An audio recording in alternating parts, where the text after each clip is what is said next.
Praise the lord. ప్రభు అయిన యేసు నామములో అందరికీ వందనములు. యేసయ్య మాటను ఈ కార్యక్రమాన్ని వీక్షించడానికి ప్రేమతో మిమ్మను ఆహ్వానిస్తున్నాను. ఈ దినము అపోస్తల కార్యముల గ్రంథము 15వ అధ్యాయము 22వ వచనం నుండి 29వ వచనాల వరకు మనము ధ్యానించుకుందాం. అప్పుడు సహోదరులలో ముఖ్యులైన బర్షబా అను మరో పేరు గల యూదను సీలను తమతో ఏర్పరచుకొని పౌలుతోనూ బర్నబాతోనూ అంతియోక్యకు పంపుట యుక్తమని అపోస్తలులకును పెద్దలకును వీరు వ్రాసి వారి చేత పంపినదేమనగా, అపోస్తలులను పెద్దలైన సహోదరులను అంతియోక్యలోను సిరియాలోను కిలికియలోను నివసించుచున్న అన్యజనులుగా నుండిన సహోదరులకు శుభము. కొందరు మా యుద్ధ నుండి వెళ్ళి తమ బోధ చేత మిమ్మను కలవరపరచి మీ మనస్సులను చెరుపుచున్నారని వింటిమి. వారికి మేము అధికారం ఇచ్చి ఉండలేదు గనుక మనుషులను ఏర్పరిచి మన ప్రభు అయిన యేసుక్రీస్తు పేరు కొరకు తమ్మును తాము అప్పగించుకొనిన బర్నబా పౌలు అను మన ప్రియులతో కూడా మీ వద్దకు పంపుట యుక్తమని మాకందరికీ ఏకాభిప్రాయము కలిగెను. కాగా యూదను సీలను పంపి ఉన్నాము. వారును నోటి మాటతో ఈ సంగతులు మీకు తెలియచేతురు. విగ్రహములకు అర్పించిన వాటిని, రక్తమును, గొంతు పిసికి చంపిన దానిని, జారత్వమును విసర్జింపవలెను.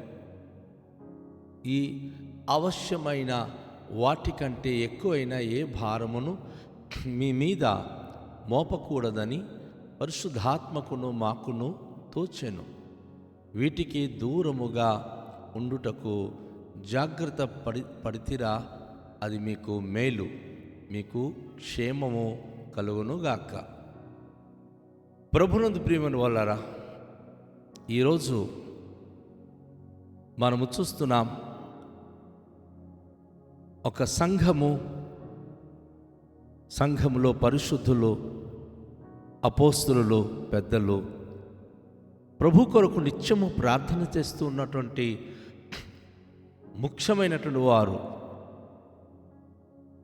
అపోస్తలుడైన పౌలు, అలాగే బర్నబా వారి పరిచర్యకు సహకారులుగా ఉండడానికి సంఘములో ఒక మంచి ఆత్మీయంగా వాక్యం బోధించగలిగే ఇద్దరు వ్యక్తులను వారు ఏర్పరిచారు. వారు ఎవరంటే బర్షబా అని మరో పేరు గల యూదా, అలాగే సీల. వీళ్ళిద్దరూ ఆత్మీయంగా మంచి అనుభూతి కలిగిన వారు, పరిచర్య చేయడానికి సామర్థ్యులు, మన సంఘములో వాక్యము చెప్పడానికి ఆసక్తి కలిగిన వారు లేవాలి.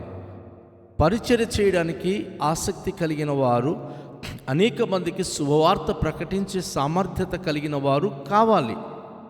ఈరోజు సంఘంలో ఇటువంటి పరిస్థితులు లేకపోవడం చాలా విచారకరం. అయితే యెరూషలేములో అనేక మంది పరిశుద్ధులు కూడుకొని ప్రార్థిస్తున్న స్థలంలో ఈ ఇద్దరు సహోదరులు చాలా ప్రాముఖ్యంగా ఆత్మీయంగా ఎదుగుతూ అనేక మందికి ప్రోత్సహించగలిగే సామర్థ్యత కలిగినందున వీరు పౌలుతోనూ బర్నబాతోనూ అంతియోక్యకు పంపుటకు యుక్తముగా వారు భావించారు. సో అపోస్తలులను పెద్దలను ఈ ఇద్దరిని పిలిచి ఈ ఇద్దరిని వారు ప్రత్యేకంగా వారి చేత ఒక కాగితము రాయించి వారి చేత పంపినదేమనగా, అపోస్తలులను పెద్దలైన సహోదరులను అంతియోక్యలోను సిరియాలోను కిలికియలోను నివసించుచున్న అన్యజనులుగా నిన్న సహోదరులకు శుభము. వీరు ఈ ఇద్దరు సహోదరులను ఏర్పరచుకున్నప్పుడు ఒక సిఫారసు కాగితం అంటూ రాసి పంపిస్తున్నారు. ఈ రోజుల్లో నేను సువార్థికులు అంటే చాలామంది సంఘంలో వాళ్ళకి అయ్యో మన సువార్థికులు కదా అని చెప్పి. కానీ ఆది అపోస్తుల సంఘాల్లో చాలా సమస్యలు వచ్చేది. ఒక వ్యక్తి దైవ సేవకుని కాంటాక్ట్ లేకుండా వచ్చి చర్చిలో బోధించడము, ఇంటింటికి తిరగడము, ప్రతి ఇంటికి వెళ్ళి చొరబడ్డము చేస్తే అది చాలా తప్పు. ఒక్క మాట అడగాలి, మీరు మా అయ్యగారితో కలిశారా, మా దైవజనుని యొక్క అనుమతి తీసుకున్నారా అని. కానీ ఈరోజు విశ్వాసులు ఈ విషయంలో ఫెయిల్ అయిపోతున్నారు. అందుకే సంఘాలు పాడైపోతుంది. ఇక్కడ మనం గమనించినప్పుడు యెరూషలేములో పెద్దలు ఒకవేళ ఎవరైనా సేవకుడికి పంపించాలనుకుంటే వారి మధ్య నుంచి వారొక సిఫార్సు కాగితం రాసి వారికి పంపించేవారు. ఇప్పుడు అంత్యోకయలో ఉన్నటువంటి సంఘానికి, అలాగే సిరియా, కిలికియాలో ఉన్నటువంటి అనేక మంది అన్య జనగము నుంచి వచ్చిన సహోదరులు నూతనంగా నమ్ముకొని ఆధ్యాత్మికంగా ఎదుగుతున్నటువంటి బిడలకు వీరు ఉత్తరాలు రాస్తూ, వీరి గురించి సిఫారసు రాస్తూ వారు పంపిస్తున్నారు. మొట్టమొదటిగా వారికి శుభము అని చెప్పి వారు ఆ ఉత్తరాన్ని వ్రాస్తూ, వారి ఆ ఉత్తరంలో ఏం మాట పేర్కొన్నారో చూడండి. కొందరు మా యొద్ద నుండి వెళ్ళి తమ బోధ చేత మిమ్మును కలవరపరిచి మీ మనస్సులను చెరుపుచున్నారని వింటిమి. వారికి మేమే అధికారం ఇవ్వలేదు. గమనించండి ప్రియ దేవుని సంఘమా, మీరు చాలాసార్లు మీ ఇళ్ళకి వచ్చిన సేవకులకి మా అయ్యగారికి చెప్పి వచ్చారా అని ఒక్క మాట అడిగినప్పుడు వారు బెత్తిరిపోతూ ఉంటారు. ఎందుకంటే దైవ సేవకుని పర్మిషన్ లేకుండా మీ ఇళ్ళకి వచ్చి దోచుకునే జీవిత విధానాలు చాలామంది కలిగి ఉంటున్నారు. లాభము నిమిత్తము ఇంటింటికి తిరుగుతున్నటువంటి సేవకులు ఈ రోజుల్లో విపరీతంగా అయిపోయారు. మీ క్షేమం గురించి వారు ఆలోచించడానికి రావట్లేదు, కానీ మీరు ఏదైనా ఇస్తే పట్టుకొని వెళ్ళడానికి వస్తున్నారు. అంటే అడుక్కునే స్థితిలోనికి ఈరోజు సేవకుల యొక్క జీవితాలు దిగజారిపోయింది. ఆ రోజు కూడాను చాలామంది రకరకాల బోధలు చేత ప్రజల విశ్వాస జీవితాన్ని కలవరపరిచి వారి మనసును చెరపడానికి రకరకాల విధమైనటువంటి మాటలు ప్రకటించేవారు గుంపులుగా ప్రజల మధ్యకు వెళ్ళడం అనేది జరిగేది. నా ప్రియ దేవుని యొక్క బిడలారా, ఈ విషయమై ఈరోజు యెరూషలేములో పెద్దలు, అపోస్తలులు లేఖ రాస్తూ పంపిస్తూ, అలాంటి వారికి మేము ఏ అధికారం ఇవ్వలేదు, వారికి అసలు మేము పంపించలేదు.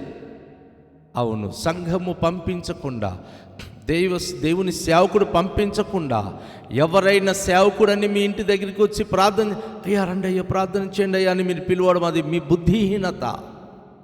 చాలా తప్పు చేస్తున్నారు. అందుకే ఈరోజు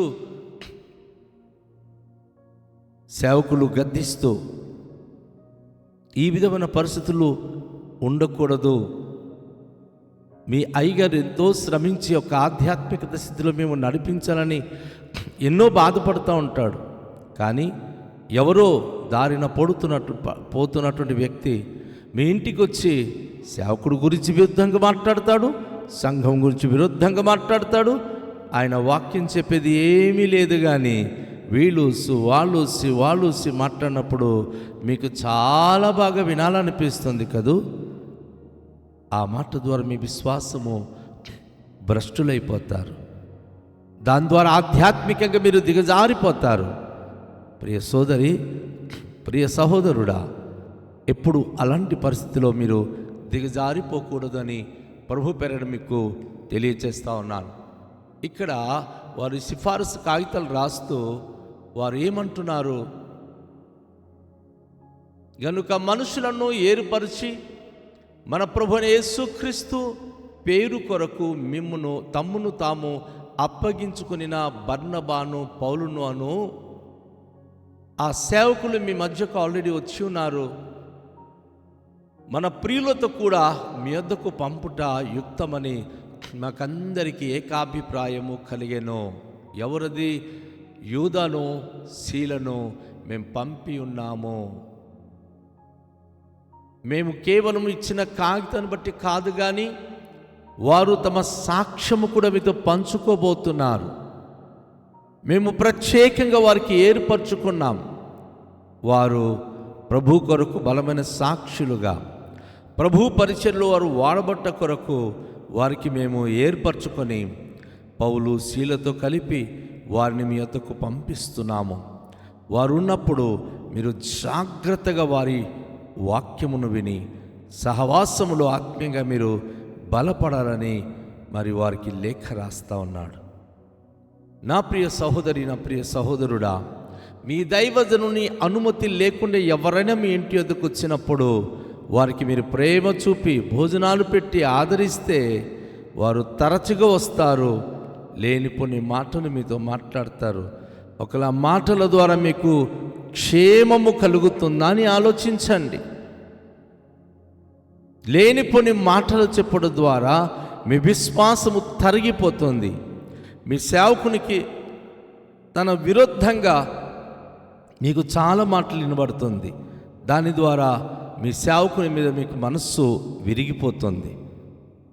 అందుకే యెరూషలేములో సేవకులు అంటున్నారు, వద్దు, అలా మేము సిఫారసు చేయని వ్యక్తులకు మీరు చేర్చుకోకండి, మరి ఈ విషయంలో మీరు జాగ్రత్తగా ఉండాలి అని చెప్తూ బర్నబాతో సౌలుతో మేము పంపిస్తున్న వ్యక్తులు తమ అంతర్తము సాక్ష్యము చెప్పి ఆత్మీయంగా వారు ఏవైతే దేవుని ద్వారా అనుభవించున్నారో అది మీకు తెలియచేస్తారు అని చెప్పి వారు ఆ ఉత్తరం ద్వారా తెలియచేస్తూ ఉన్నారు.